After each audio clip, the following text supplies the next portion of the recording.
Graça e paz a todos. Hoje nós vamos tratar de mais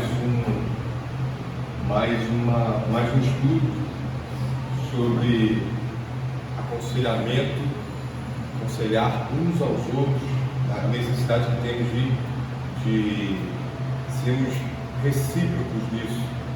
Eu aconselho você, você me aconselha, e assim a gente, como diz Provérbios, na multidão de conselhos, há sabedoria.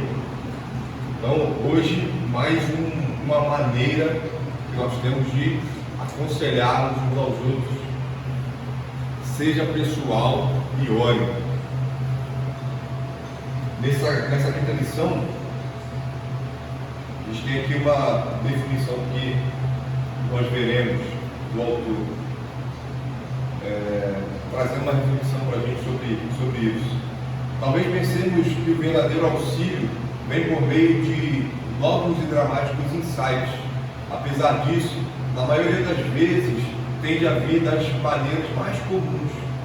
O auxílio vem por meio do nosso envolvimento pessoal uns com os outros, do nosso foco em Cristo e da oração. O que ele traz aqui para a gente é que, imagina aquele vídeo ou aquele áudio com um fundo melancólico, você vai ouvindo e aquilo vai trazendo um efeito para você de transformação. Isso funciona? Funciona. Mas o que ele está trazendo aqui é que pessoal, relacionamento pessoal faz toda a diferença, e como Cristo fez com a mulher samaritana, ali conversando, perguntando da vida dela. Será que Cristo não sabia o que passava na vida daquela mulher? Sabia, tanto é que ele fala: você teve 5 maridos, né? E vai se relacionando com ela ali. Isso mostra, e a gente vai ver isso aqui, a necessidade que temos de nos relacionarmos, por meio como tende a vir das maneiras mais comuns, ou seja, meio comum. Nós tratamos um livro, tratando aqui uma série de estudos do livro do Marco, esqueci o nome do autor, Michael Roth, isso aí, né? de como o cristão deve viver uma vida comum, né? E por meio disso nós entendemos que eu vou aconselhar o Danilo de uma maneira comum, no dia a dia, né? Vendo as necessidades dele, falando, ouvindo, e a gente vai tratar isso aqui um pouquinho. E aí, mais uma vez, essa imagem que já foi tratada aqui em outros estudos, né? Da necessidade o pastor falou muito bem de Marcos semana passada, da necessidade que nós temos. A gente pode ver que a seta está nas duas direções, né? Oração para o Deus vivo. E o pastor tratou semana passada falando que as nossas ações mostram quem nós somos, né? Acho que o coração. Só que as nossas ações podem transformar o nosso coração. No sentido de que ontem nós estávamos conversando sobre comunicação, né? O Victor trouxe uma ideia muito interessante sobre comunicação, de que às vezes você tem dificuldade de se comunicar com outras pessoas, né? A gente fala disso, e o homem tem maior dificuldade quando se trata de contar detalhes, né? Nós temos essa dificuldade. Então, se o homem tem, eu tenho muita dificuldade. E a gente tratando, a gente fala, pode ser viável você, em alguns momentos, escrever, né, no seu bloco de notas do celular, escrever coisas que você gostaria de compartilhar com alguém, ou principalmente com o seu cônjuge, né? Isso mostra a necessidade, o meio da ação, veio da ação de fazer uma coisa que você não vem daquela vontade que você tem de fazer, mas por meio da ação, isso vai transformando o seu coração, vai fazendo com que você ganhe esse hábito. Tá? E aí, tratando nessa ideia aqui, ele fala: tenha em mente que Jesus Cristo não sustenta apenas nossa vida espiritual, como se o espiritual fosse algo distinto de nossos pensamentos, emoções ou relacionamentos. Em vez disso, toda a vida é espiritual, na medida em que Cristo é nosso conforto, perdão, honra, justiça, poder e esperança. A própria estrutura de nosso ser torna o conhecimento de Jesus e nossa confiança nele o centro do coração humano. E apenas quando descansamos em Jesus, podemos verdadeiramente florescer como seu povo. Nós sabemos que nós, como seres caídos, Paulo coloca isso muito bem: que eu detesto, isso eu faço. Nós naturalmente vamos tender para o mal. E o que o autor traz aqui para a gente é que a gente precisa descansar em Jesus, que o Senhor, e que lembrar que o Espírito Santo, que é aquele que começou a boa obra em nós, há de completar até o dia de Jesus Cristo. Ele está trabalhando em nós, ele está trabalhando, e não só em um âmbito da vida, como ele coloca aqui, né? Nossos pensamentos, emoções, relacionamentos. É um todo. E a gente precisa entender isso, né? A gente viu aqui, o pastor falando, citou semana passada no Provérbios 4, de tudo que se deve guarda o coração, porque dele procede as fontes da vida. Ou seja, não é uma parte da sua vida, é toda a vida. E aí, agora vem nosso tema principal aqui: seja pessoal. Eis aqui algo verdadeiro e precioso. Deus é pessoal. A gente vai gastar, nós vamos investir algum tempo aqui para a gente pensar sobre Deus e como Ele age no meio da história e de como Ele traz para a gente a ideia de que nós também devemos nos relacionar uns com os outros. Então, vou pedir ao irmão Gabriel que abra em Êxodo 3, 7 a 14. A irmã Gerimara que leia Isaías 41, 13, 14, João 4, 42. Eu vou ler aqui. Não leu até 42, 42, mas é até o 18.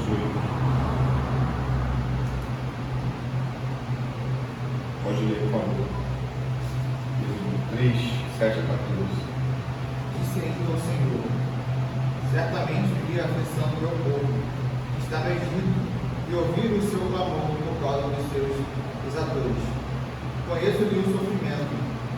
Por isso desci a fim de livrá-lo da mão dos egípcios, e para fazê-lo subir daquela terra a uma terra boa e ampla, terra que mana leite e mel, lugar do cananeu, do Eteu, do Amorreu, do Ferezeu, do Eveu e do Jebuseu. Pois o clamor dos filhos de Israel chegou até mim. Também vejo a opressão com que os egípcios os estão oprimindo.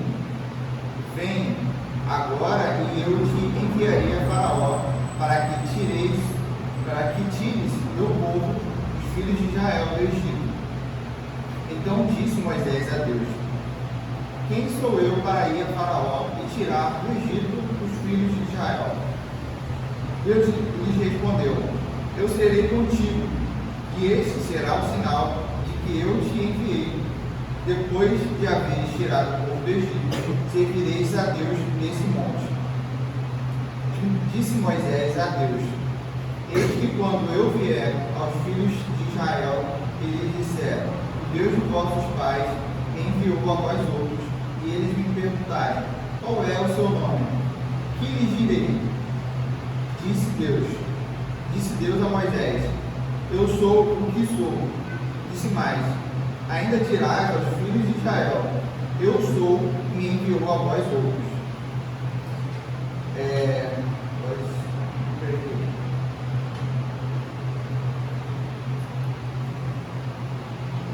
Eu sou, me enviou a vós outros. Você vê que o Senhor diz: eu ouvi o clamor do meu povo. Eu ouvi o clamor do meu povo. Ou seja, o Senhor que criou todas as coisas. Em outras religiões a gente pode observar e ver e chegar à conclusão, por exemplo, né, que o Deus de Alá, o falso Deus Alá, não é o nosso Deus. É um Deus distante, né? Eu acho que essa é a principal característica desse falso Deus. Ele é um Deus distante, é um Deus que não se relaciona, que segundo eles criou todas as coisas, mas que está distante deles. Aqui a gente vê o Senhor se relacionando com o seu povo, né? Eu ouvi o clamor do meu povo. Isso, por meio da história, a gente poderia citar vários versículos em que o Senhor fala: eu sou o Senhor teu Deus que te tirou do Egito. E aí a gente vai ver agora Isaías 41. Porque eu, o Senhor teu Deus, te tomo pela tua mão direita e te digo: não temas, que eu te ajudo. Não temas, ó Benizito de Jacó, ouve de Israel, eu te ajudo, diz o Senhor, e o teu Redentor é o Santo de Israel. Amém. O Senhor teu Deus, eu te tomo pela mão. Ou seja, aí ele fala, ó vermezinho. É interessante porque isso, a gente fazendo, a gente interpretando isso, a gente entende de primeira, né, sem ir a fundo no texto, de que esse vermezinho é um dependente. Somos nós dependentes de um ser divino, de um ser todo-poderoso. Ou seja, o Senhor teu Deus, ou seja, está se relacionando, é o nosso Deus, não é um criador, não é como um objeto que é criado, uma cadeira que é criada, porque a cadeira não tem um pai, né? Ou seja, assim, essa é a nossa relação com o nosso Deus, né? A nossa relação com o nosso Deus é de tamanho conhecimento que ele se revela para nós na tua palavra. Isso mostra de quanto somos dependentes dele e precisamos reconhecer isso, né? Precisamos reconhecer essa dependência. E aqui agora a história da mulher samaritana. Eu vou ler rapidamente e vale muito a pena a gente meditar no João 4, 1 a 18, João 1 a 42. Quando, pois, o Senhor veio a saber que os fariseus tinham ouvido dizer que ele, Jesus, fazia e batizava mais discípulos que João, se bem que Jesus mesmo não batizava, e sim os seus discípulos, deixou a Judéia, retirando-se outra vez para Galiléia. E era necessário atravessar a província de Samaria. Chegou, pois, a uma cidade samaritana chamada Sicar, perto das terras de Jacó, que Jacó dera a seu filho José. Estava ali a fonte de Jacó. Cansado da viagem, assentara-se Jesus junto à fonte, por volta da hora sexta. Nisto veio uma mulher samaritana tirar água. Disse-lhe Jesus: dá-me de beber, pois seus discípulos tinham ido à cidade para comprar alimentos. Então lhe disse a mulher samaritana: como sendo tu judeu, pede de beber a mim, que sou mulher samaritana? Porque os judeus não se dão com os samaritanos. Replicou-lhe Jesus: se conheceras o dom de Deus e quem é o que te pede, dá-me de beber. Tu lhe pedirias e ele te daria a água viva. Respondeu-lhe ela: Senhor, tu não tens como com o que atirar, e o poço é fundo, onde, pois, tens a água viva? És tu, porventura, maior que Jacó, o nosso pai, que nos deu o poço, do qual ele mesmo bebeu, e bem assim seus filhos e seu gado? Afirmou-lhe Jesus: quem beber desta água tornará a ter sede. Aquele, porém, que beber da água que eu lhe der, nunca mais terá sede. Pelo contrário, a água que eu lhe der será nele uma fonte a jorrar para a vida eterna. Disse-lhe a mulher: Senhor, dá-me dessa água, para que eu não mais tenha sede, nem precise vir aqui buscá-la. Disse-lhe Jesus: vai, chama teu marido e vem cá. Ao que lhe respondeu a mulher: não tenho marido. Replicou-lhe Jesus: bem disseste, não tenho marido, porque 5 maridos já tiveste, e esse que agora tens não é teu marido. Isto disseste com verdade. Irmãos, Jesus é Deus. Ele se encarnou e habitou entre nós e deixou ensinamentos profundos de como nos relacionar. Aqui está a prova de que Jesus ele se coloca ali com uma necessidade humana de beber água, e ali ele encontra uma mulher, se relaciona com ela, conversa com ela, sabe quem é aquela mulher, sabe o que ela fez, sabe que ela teve 5 maridos, sabe como ela viveu uma vida promíscua, e essa é uma oportunidade, e essas oportunidades aparecem para a gente constantemente, né, de nos relacionarmos. Ele se relaciona com ela e se revela como Deus. Fala: eu sou a água viva, quem beber dessa água jamais terá sede. Ele é Deus, ele se coloca como Deus, porque ele é Deus. Eu lembrei agora de como se argumenta, por exemplo, os testemunhos de Jeová, dizendo que Jesus nunca reivindicou ser Deus na palavra. E é claro, é bem claro que a gente acabou de ler. O Senhor ele se relaciona, ele mostra uma necessidade humana de beber água, e a partir daquilo ele mostra também a sua divindade. Eu sou a água da vida, que ele beber nessa água jamais terá sede. Ele é o próprio Deus. E agora, assim como nós também somos pessoais para com Ele e uns para com os outros. Aqui eu lembrei de 2 versículos para a gente meditar de como o Senhor, pelo simples argumento de que porque Ele é, assim nós devemos ser. Vou pedir ao irmão Átila que abre Levíticos 19:2, o irmão Vinícius que abra João 15:12-17, por favor.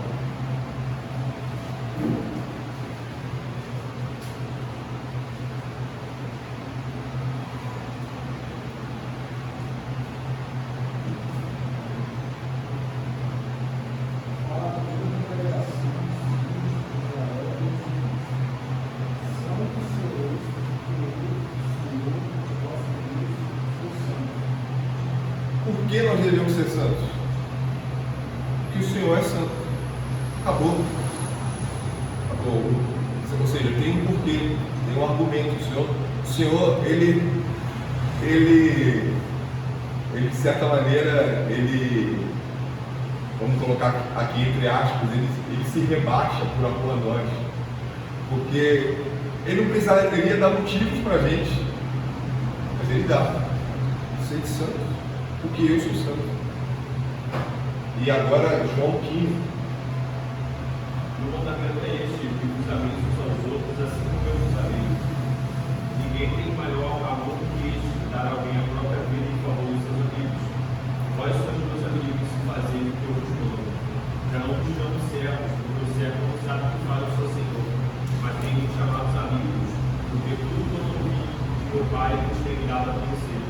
Não fosse vós que escolhesses a mim, pelo contrário, eu vos escolhi a vós outros e vos designei para que vades e deis tudo, e o vosso fruto permaneça, a fim de que tudo quanto pedires ao Pai em meu nome, ele vos conceda. Isto vos mando, vos sabeis uns aos outros. O destaque está no versículo 12, né? Leia de novo o versículo 12, por favor. Meu mandamento é este, que vos sabeis uns aos outros, assim como eu vos amei. Assim como eu já vi de novo. A referência é Deus. Né? Deus Filho falando com a gente. Devemos amar uns aos outros, assim como eu vos amei. Ou seja, eis que algo verdadeiro e precioso. Deus é pessoal. Assim como nós também somos pessoais para com Ele e uns para com os outros. Ou seja, nós amamos uns aos outros porque o Senhor nos amou. Só por isso. Porque como já foi dito aqui, o natural é que nós vivemos em pecado. E sem Cristo, sem Deus, sem o amor de Deus, nós não amaríamos uns aos outros. Logo, entendendo isso, que o Senhor é referência para tudo. Quanto ao nosso tema de sermos pessoais, o Senhor, Ele é a referência para que nós possamos ser pessoais, para que possamos ter relacionamento um com o outro. A regra para ser pessoal é dizer alguma coisa quando os tesouros escondidos de alguém lhe são revelados. Não precisa ser muito. O que norteia nossas respostas é a regra de ouro e a humildade. É muito interessante isso aqui, que mostra dois princípios para a gente meditar, para a gente pensar que nós devemos aplicar isso para tudo. Óbvio que o nosso tema aqui, mas para tudo, pelo qual a gente faz. E Mateus 7,12 é muito claro. Eu digo o irmão Vitor que leia. Mateus 7,12, o irmão Felipe, que abra em Provérbios 17, 17, e o irmão Danilo, que leia Filipenses 2, 3, Mateus 7,12 é essa regra de ouro que o autor fala, tá bom? Pode ler. Portanto, tudo que vós quereis que os outros façam, fazei também vós, porque esta é a lei e os profetas. Muito claro, né? Muito claro a necessidade de aplicarmos essa regra de ouro para a nossa vida. E aí vem a humildade. Aqui o que ele está tratando é a necessidade que temos nesse relacionamento pessoal, entendemos que precisamos pedir ajuda quando for necessário. Tá? A gente vai entender isso em Provérbios 17, 17.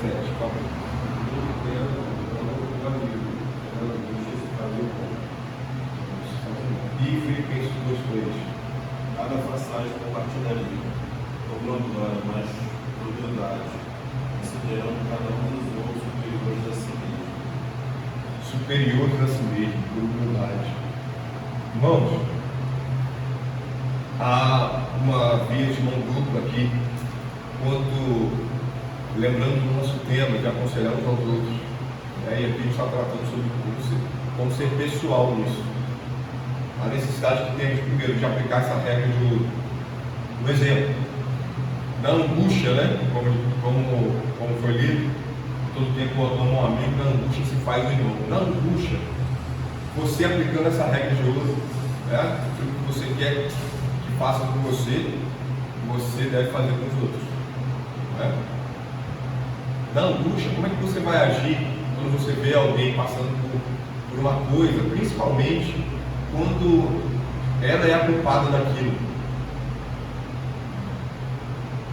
Tipo, eu te falei? Imagina, vou ir te visitar. Chega lá, ô meu irmão, está passando por essa necessidade? Mas eu te falei. Ou seja, quanto isso é produtivo, quanto isso vai ajudar você a resolver o problema.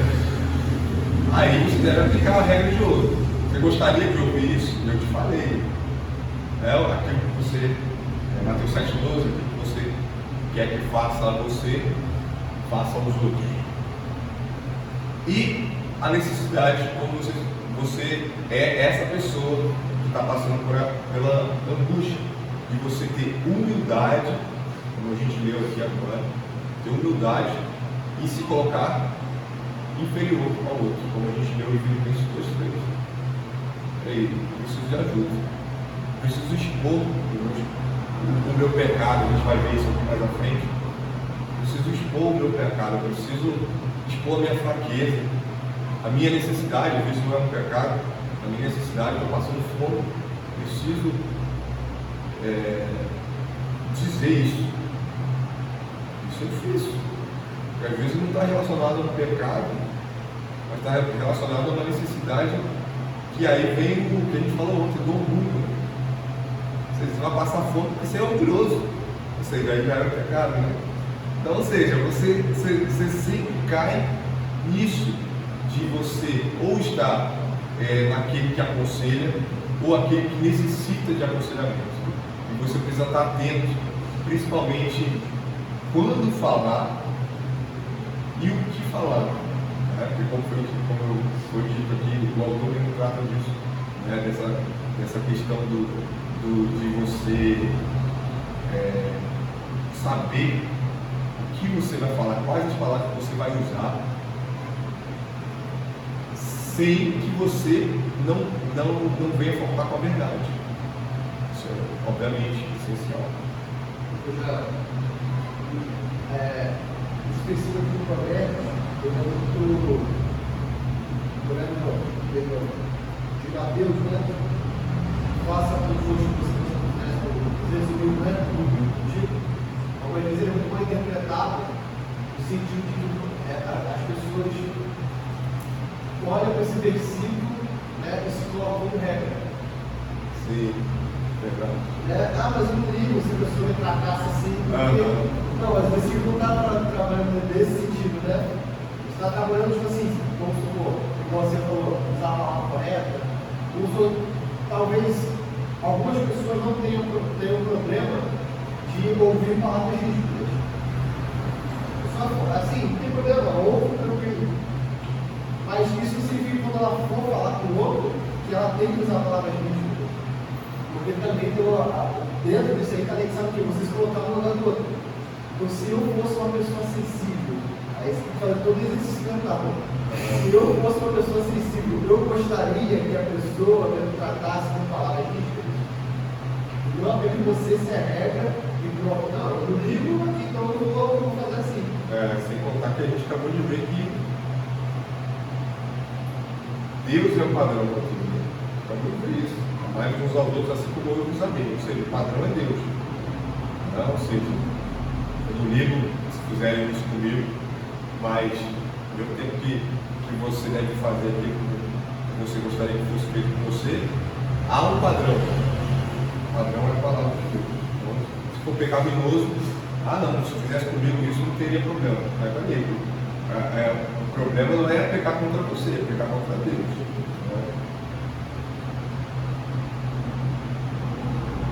E ore. Uma maneira segura de ser pessoal é orar. Isso demonstra que alguém está em nosso coração.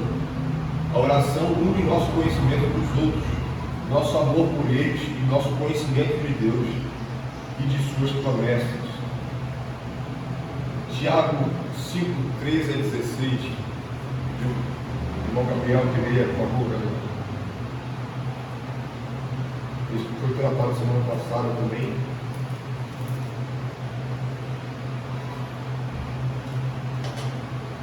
Está alguém entre vós sofrendo, faça oração. Está alguém alegre, cante louvores. Está alguém entre vós doente, chame os presbíteros da igreja e estes façam oração sobre ele, ungindo-o com óleo em nome do Senhor. E a oração da fé salvará o enfermo. E o Senhor o levantará, e se houver cometido pecados, ser-lhe-ão perdoados. Confessai, pois, os vossos pecados uns aos outros e orai um pelos outros, para que sejam curados. Muito pode, por sua eficácia, a súplica do justo. Bom, esse texto é lindo, porque ele é muito prático, né? Qualquer um pode ler aqui e tirar conclusões, princípios, né? Tem textos mais difíceis na palavra de Deus que tem minhas dificuldades de entendimento e a necessidade de você se aprofundar mais. Peraí, o que o autor quis dizer? O que a palavra de Deus está querendo dizer aqui? Mas esse texto aqui e o livro de Tiago como um todo é muito prático. A primeira coisa que eu quero destacar aqui é o versículo 13, um paralelo aqui, porque ele está falando sobre o sofrimento, faça oração. Está alegre, cante louvores. E a gente foi exposto aqui, quando a gente tratou sobre culto na igreja, culto a gente estava no outro local, né? A gente tratou sobre o que se deve ter, quais são os elementos do culto. E quando se trata de louvor, a gente está falando de oração. Ou seja, aqui é um paralelo. A oração está presente tanto quando há sofrimento, mas também quando há alegria. Ou seja, o autor não está dizendo, então agora que a gente está alegre, a gente não precisa orar. Pelo contrário, o que ele está dizendo é justamente cantar louvores é orar. Por isso que a gente deve ter muito cuidado com o que a gente canta, enfim. Cantar louvores é orar. A segunda coisa para a gente destacar aqui é o versículo 16. Confessai, pois, os vossos pecados uns aos outros e orai uns pelos outros, para seres curados. Muito pode, por sua eficácia, a súplica do justo. Como a gente já falou aqui, a necessidade de sermos humildes, de nós nos submetermos uns aos outros, que isso é muito difícil. É o orgulho do nosso coração de confessar os nossos pecados, as nossas fraquezas. Às vezes você nem pecou, mas você está sendo tentado de tal maneira que você se sente um verme. E você precisa, muitas vezes, conversar com alguém, precisa se colocar como inferior, para que você saia daquela situação mais fortalecido. O Senhor nos chama para isso, o Senhor nos dá meios comuns. Aqui, está escrito. Ó Senhor, como é que eu vou vencer esse pecado? O Senhor está dando meio comum aqui. Como você pode começar a vencer esse pecado? Conversa com o seu irmão, né? Seja pessoal. E aí, sobre isso tudo que a gente viu aqui, a oração, há uma necessidade de orarmos uns pelos outros, de como nós temos dificuldade nisso, muitas vezes não por querer, mas sem querer também é pecado.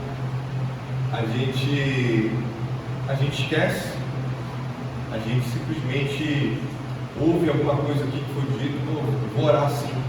Você esquece, você mente, dizendo que vai orar, porque se você diz que vai orar e não ora, mas não foi por mal, de novo, sem querer é pecado, né? O autor traz aqui pra gente uma ideia muito simples, né? Ele coloca uma regra, tá? A gente pode tirar princípios disso aí. Ele fala, chegou alguém novo na igreja, né? Você vai conversar com aquela pessoa, ou mesmo o irmão, né? No tempo que você não conversa, você deve ser intencional nisso. A gente viu semana passada, de você ir lá perguntar como é que você está, como é que está o seu trabalho, como é que está a sua família, e a partir daquilo ali você tirar conclusões e você extrair informação para o que você vai orar por aquela pessoa. Então, é bem verdade que às vezes você não consegue detalhar a vida de cada um aqui. Então, nossa igreja é pequena, imagina uma igreja maior, aí você orar por cada um em detalhes, é difícil. Mas você pode listar e conversar com alguém em uma semana. Poxa, conversar com com Gabriel, e isso é ser pessoal, é essa a ideia do estudo. Começar com Gabriel, como é que está o seu trabalho? Como é que está a sua família? E a partir daquilo você coleta informações e você vai orar para aquilo. Aí o Gabriel chega, não, pô, perdi emprego. Pô, vai orar por aquilo. Ou numa igreja onde muitas vezes você não tem isso, vai passar batido que o Gabriel perdeu o emprego. O Gabriel, às vezes, vergonha, né, de compartilhar isso, né, por causa do quê? Por causa do orgulho que nós temos, isso é necessário trabalhar sempre. E aí, né, você vai perguntando, eu com o Gabriel vai ser muito mais eficiente. Às vezes, a gente aqui na reunião de oração, a pessoa não vai saber. É por isso que se faz muitas vezes em dupla ou em trio, né, para ali nós trabalhamos justamente isso, sermos pessoais, termos mais intimidade. Aquele que tem mais dificuldade para falar, aquele que tem mais vergonha, ele vai se sentir mais acomodado, mais íntimo, mais pronto para falar. E aí ele trata disso, a necessidade de fazermos isso. Esse exercício, como vimos, é uma atividade que vai ser, muitas vezes, antinatural. Tem gente que tem essa facilidade. Eu poderia citar aqui irmãos que tem essa facilidade aqui na nossa igreja. E a gente precisa começar a fazer isso. E, veja bem, como eu disse, não é uma regra que o autor coloca, mas são princípios. São princípios que você precisa cuidar disso aí. Precisa estar atento a isso. Né? E ele coloca isso como uma progressão da sua oração. Então, uma semana o irmão estava empregado, na outra semana ele está desempregado, você precisa orar por isso. Outra semana ele teve problema com a família, você precisa orar por isso. E assim vai a progressão, e há relacionamento, e há intimidade nisso. Tá? E agora a gente vai passar aqui para algumas perguntas, para a gente meditar a partir de tudo que foi dito, e a partir de não só nesse estudo, mas em todos os outros. Quando você foi abençoado pelas respostas pessoais de outros? Quando foi que alguém o encorajou ao realmente ouvir e prestar atenção em você? Aqui são duas perguntas que estão relacionadas. Quando você foi abençoado pelas respostas pessoais de outros? A ideia aqui é quando você foi aconselhado. E aí vem a regra de ouro. Aí é óbvio, você não precisa citar agora aqui, mas faça o exercício de pensar como alguém que coleta insights. Poxa, aquilo que eu ouvi do irmão, as nossas conversas são isso, né? A gente fica conversando aqui, poxa, aquilo que o Vitor falou faz muito sentido, né? Quando você foi abençoado por aquilo, quando aquilo te impactou? Quando foi que alguém o encorajou ao realmente ouvir e prestar atenção em você?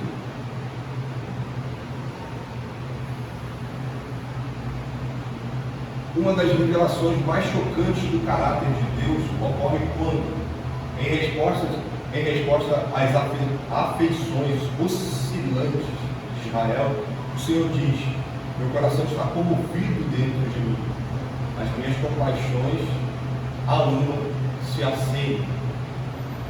Aqui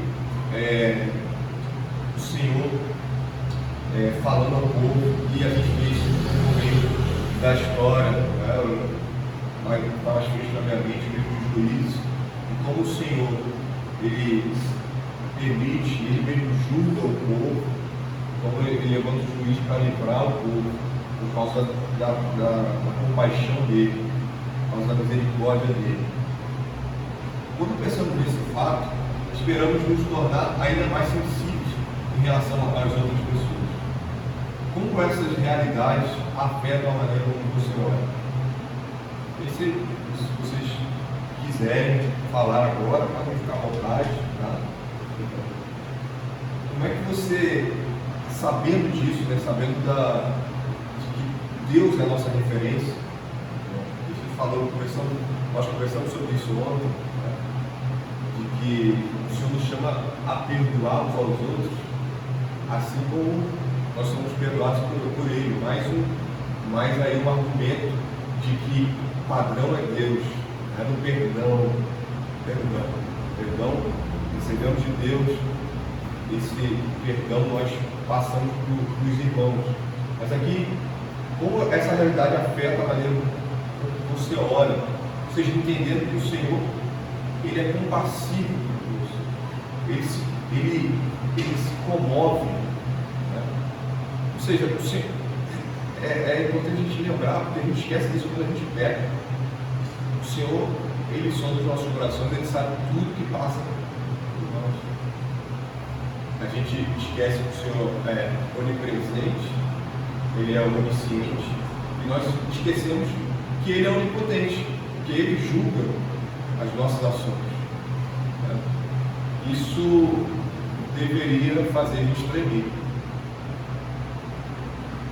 Só que aqui a gente entende que o Senhor é compassivo e Ele se comove de nós, por causa da sua bondade, por causa do seu amor.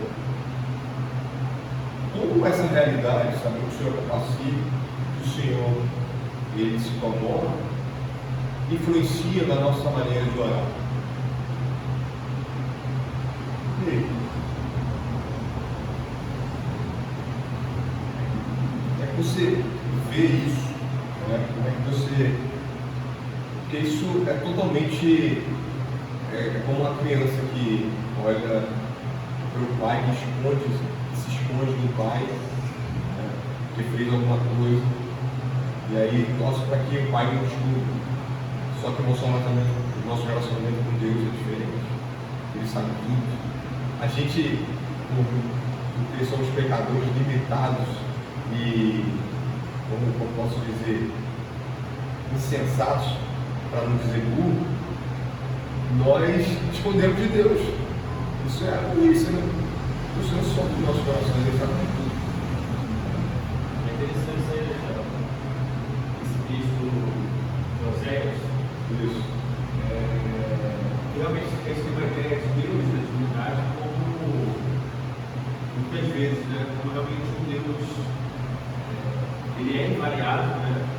Ele não assume variação, como o Thiago diz, mas é difícil até você teologicamente pensar nesse sentido que não há variação de Deus, né? Porque veja, nesse texto de Oséias, Deus está falando que o coração dele está comovido, né? Como causa do seu povo, né? Não é um Deus no sentido de que apático, digamos assim, né? Que não há empatia da parte dele para com os seres humanos. Uma visão bem grega, né? Dos deuses gregos, né? Que vivia lá no tempo deles, os seres humanos que se gladiassem lá, que se virassem. Mas o nosso Deus, conforme Ele se revela, é um Deus que não somente ouve o clamor, mas um Deus que ouve e sente. Né? Aí, porque nós somos seres evolutivos, né? Aquela referência, né? Nosso Deus. Quando Deus fala que nós somos a imagem e semelhança dele, a gente tem que fazer um esforço mental para imaginar o aspecto físico e visível de Deus, né? Mas não é essa a ideia de imagem e semelhança. Deus é espírito, nós não pode ter a mesma imagem física dele, né? Mas é realmente algo mais profundo, né? É a questão dos sentimentos, a questão que envolve a alma, os nossos relacionamentos. Então, quando Deus realmente fala isso, e ele é até a referência, nós somos a imagem e semelhança dele, isso faz com que, como isso, que nós sejamos também sensíveis para com o próximo. Se Deus ser Deus, né, o Deus, o onipotente, o poderoso, se comove com o amor, quanto mais nós somos semelhantes àquele que está sofrendo. No sentido de que aquele pecado, aquele sofrimento é construído, porque eu sou pecador, eu ruim também. Então a ideia é realmente se colocar no próximo, isso envolve o nosso comportamento, e outra questão que envolve a nossa fé é saber que a gente confia no Deus que realmente sente e cuida de nós como Pai, né?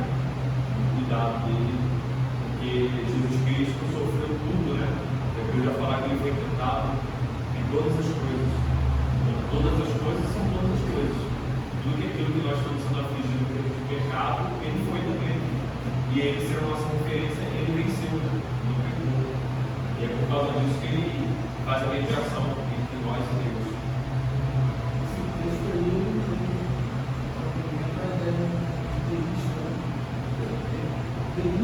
Deus, sim, Deus criou o mundo, o amor de João é diferente a.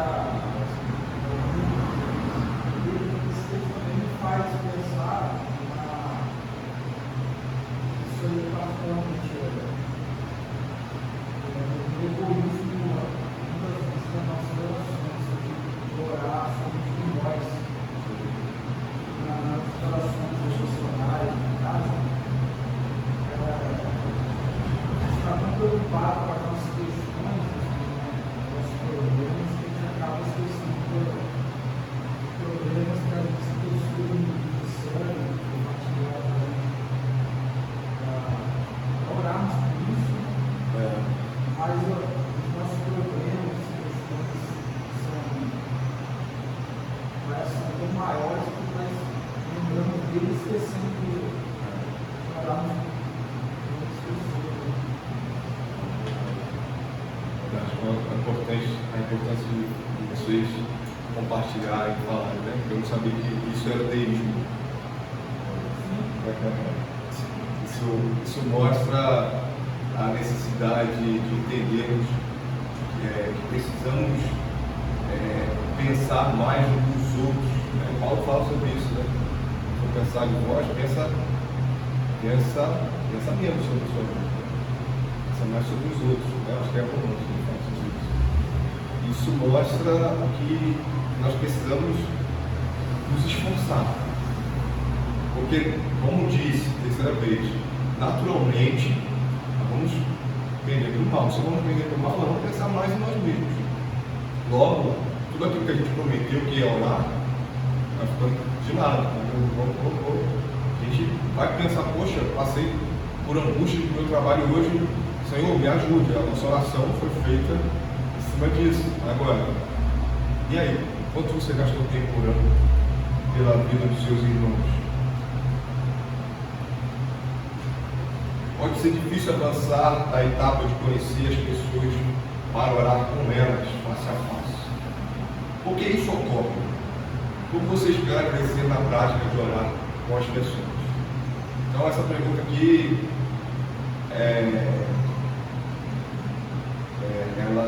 eu tenho uma resposta para ela. Eu queria ouvir dos irmãos. Por que ocorre isso? Essa dificuldade que nós temos de conhecer, de conhecer a pessoa, de conhecer as pessoas para orar com elas face a face. Então agora aqui a gente está falando de outra categoria, de eu parar de orar com o Gabriel, não só pelo Gabriel, mas orar com o Gabriel. Por que há essa dificuldade nossa? Falta de tempo, Falta de tempo. Conversa às vezes a gente coloca a oração muito aqui para faculdade, isso é um momento às vezes que a gente tem, por exemplo, na terça, todos vai aqui, pode ser parar para ouvir o outro pelos outros. Só que vai fazer nosso dia, o cotidiano, cada um às vezes perde. É bem o que o Acra falou, né? A gente está pensando nas nossas coisas, a gente vai tocando nas nossas coisas, né? E aí acaba que a gente não dá prioridade para isso. Eu acho que é isso, né? Eu acho que a grande questão é você estar informado em mais vezes. Porque a gente, ainda quando a gente está passando dificuldade, a gente quer que as pessoas encontrem tempo para que nos socorram. Aí quando a gente sai da dificuldade, a gente não quer encontrar tempo para socorrer os outros. Então, muitas vezes a falta de interesse mesmo está relacionada ao que eu vi com a pergunta anterior, e a pergunta anterior vai um pouco mais a tudo que fala da aflição, né? Deus se incomoda com o outro. O ajuda, na verdade, né? Então, a beleza é não sentir a dor do outro, é não ter afeição pelo outro, é ter um sentimento religioso, né? Religioso tendo um pejorativo ele, cumprir tarefa, mas não sentir a dor do pecado do outro, a dor da ausência do outro, a dor. A gente deve tomar o lado dele. A segunda linha, eu acho que o tempo não seria ajuda, a falta de tempo, para praticar isso. Uma desculpa legítima. A gente olhar para o nosso tempo, como a gente organiza ele, não é falta de tempo, não tem tempo sim. E as redes sociais, os nossos celulares, para quem tem os aplicativos que policia as 8 horas que a gente gasta, são testemunhas fiéis de que não é falta de tempo. WhatsApp, Instagram, YouTube são testemunhas fiéis de que não falta tempo. Eu já peguei semanas que eu fiquei 4 horas por dia na rede social. Eu não posso afirmar que eu teria 20 minutos para orar no meu irmão. Seria mentiroso. Fiquei 4 horas na rede social. Um dia. A média, 1 hora e meia, 2 horas. Então não é uma questão de falta de tempo, é uma questão de prioridade. O tempo a gente acha. A gente fala que não tem tempo, mas se a gente quiser fazer uma pós-graduação, aí a gente não dá tempo para estudar todo dia naquela pós-graduação. Na organização de prioridades, eu entendo que capacitar profissionalmente é uma das prioridades. Então eu falo que estou sem tempo, mas eu quero fazer uma mentoria para melhorar o meu trabalho, porque eu não tenho tempo para isso. Então, mentoria, uma pós-graduação, existe muito mais de 1 hora por dia de estudo, de exposição às aulas. Então, não é falta de tempo. A gente decide não ir com a programação de oração da igreja, ou de não orar no determinado dia, não exercitar espiritualmente aquilo que nos é posto, não é falta de tempo. Sejamos sinceros, não é falta de tempo. Se nós vivêssemos na época de escravidão, a gente poderia afirmar isso como escravos. Nós não tínhamos tempo, porque trabalhávamos 14, 15 horas por dia. Mas hoje, dificilmente falta 10, 20 minutos do nosso tempo de trabalho. Com certeza. Eu falo isso com meus alunos, porque a gente tem essa definição de falta de tempo como definição de prioridade como falta de tempo. Aí uma criança de 8 anos que estuda de tarde, faz alguns cursos durante a semana, faz aula de violão e diz, oi, tio, não tive tempo. Isso mostra que é falta de. O que ele quis dizer é falta de prioridade. Ele colocou outras coisas. E uma criança de hoje tem um monte de coisa para fazer mesmo que esteja brincando, assistindo vídeo, ele está fazendo coisas. Agora vou fazer isso. É porque a gente vive numa era em que a criança não pode parar, não pode contemplar. Ela tem que estar fazendo, senão ela fala, que tédio, mãe. Essas gerações, eu estou com tédio. A gente zoa a minha irmã até hoje, ela falava quando era criança, estou com tédio. Daí, senta aí, espera, vai acontecer alguma coisa, vai fazer alguma coisa. Ou seja, necessidade de sempre estar fazendo. Ou seja, você coloca outras coisas que não são prioridade. E aí você chega a essa conclusão. E a última coisa para a gente colocar aqui, que o autor coloca, separe algum tempo para orar juntos. Eu fiz questão de colocar para a gente poder fazer isso agora. Fazer um exercício aqui, da gente se juntar e orar. A gente pode dividir como a gente faz na devoção, a gente parar, ouvir um ao outro. A gente tem fazer um grupo de 3, 2 grupos e 3 grupos de 2. Pode ser? Isso. 3 grupos de 2 e um grupo de 3. Pode ser o Gabriel e o Danilo aqui. vocês se organizam aí. Então, vamos orar, vamos exercitar isso agora, colocando todas as nossas dificuldades. Como é feito sempre na reunião de